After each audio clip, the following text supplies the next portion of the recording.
Criminal groups are expanding their grip across Mexico, battling to control territory and generating the worst violence in 60 years. Just last year in Culiacan on October 17th, Mexican authorities captured suspected drug trafficker Ovidio Guzman Lopez, the son of the notorious former Sinaloa cartel leader Joaquin El Chapo Guzman.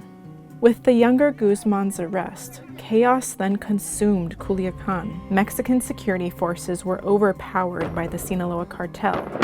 And to resolve the situation, security officials released El Chapo's son back to the cartel just 3 hours after his arrest. And just a few weeks after this incident, on November 4th, 9 members of an American Mormon family with U.S.-Mexican dual citizenship were ambushed and killed in northern Mexico.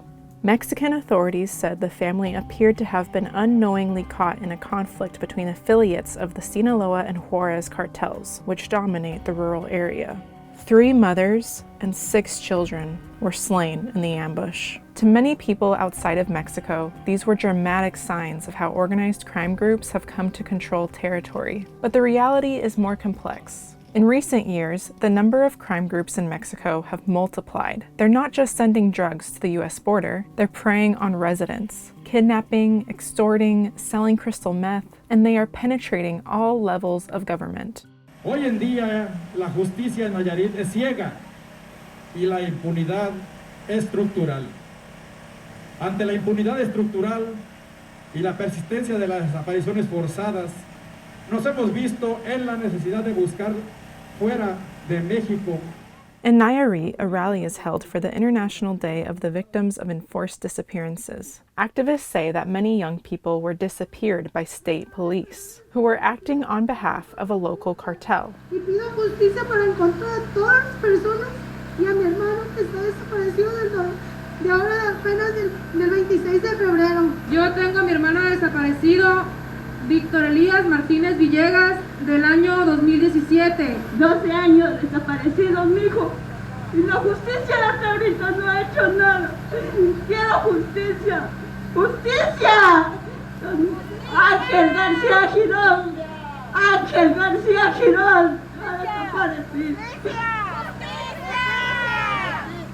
Mexico's government has registered more than 77,000 cases of people forcibly disappeared in the country, most of them in the last 14 years. Acudimos ante el Comité contra las Desapariciones Forzadas de las Naciones Unidas para alertar sobre la grave crisis en Nayarit y solicitar su intervención.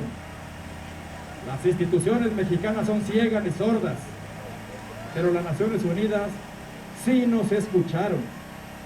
Por primera vez en la historia de Nayarit, un organismo internacional exige al gobierno buscar investigar los casos de desaparición forzada. We can certainly affirm that in Mexico, the phenomena of the disappeared is a crime in which there is involvement by the 3 levels of authority: municipal, state, and federal. In December 2019, Genaro Garcia Luna, who served as Minister of Public Security from 2006 to 2012 under President Felipe Calderón, was arrested by U.S. officials on allegations of taking millions of dollars in bribes from the Sinaloa cartel. He's pleaded not guilty. And just 10 months later, in October 2020, a former defense minister, General Salvador Cienfuegos, was arrested in the U.S. on 4 drug trafficking and money laundering charges. Cienfuegos served as Secretary of Defense from 2012 to 2018 under President Enrique Peña Nieto. Prosecutors say that Cienfuegos protected the H2 cartel in the state of Nayarit. They allege this is one more example of how criminal groups have infiltrated the Mexican government. Such penetration can be hard to see. Nayarit, for example, seemed peaceful. Edgar Veitia, who was the Attorney General, claimed credit for that. During his time in office from 2013 to 2017, he drove down homicides by around 75%, but he did it by working with the H2 cartel. Prosecutors say his police wiretapped, imprisoned, and even killed the gang's rivals. He was convicted last year on charges of helping H2 traffic drugs to the US. He used the state police to do the cartel's bidding.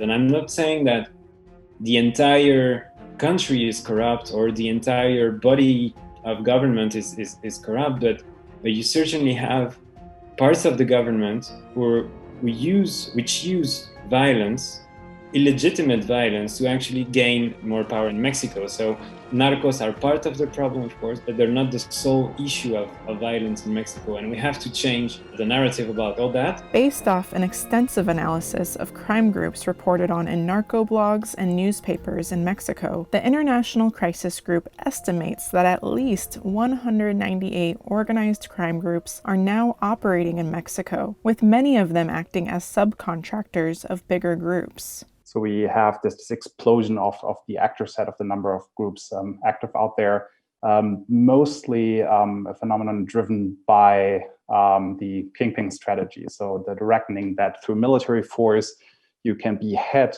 criminal organizations and they would fade away almost automatically, basically. What happened instead was that you have this internal splintering, you end up with a much more complex actor set and a much more chaotic sort of a situation of conflict in which many more groups fight over micro territories, and you end up with a lot of like just very hyper localized conflicts ultimately. So the estimate of 198 is probably too low still. This expansion of control has been felt in Zacatecas, a state once seen as a peaceful and poor region. Years ago, there were a few cartels who transported drugs through states like Zacatecas. But in recent years, the drug gangs splintered and began targeting local residents with kidnapping, extortion, and sales of methamphetamines. These organized crime groups also recruit locals with the pitch that they can make just as much money working for narcos as they could by migrating to the United States. To combat these recruiting efforts, Mexican President Andrés Manuel López Obrador launched a job training program aimed at reaching more than 2 million youth.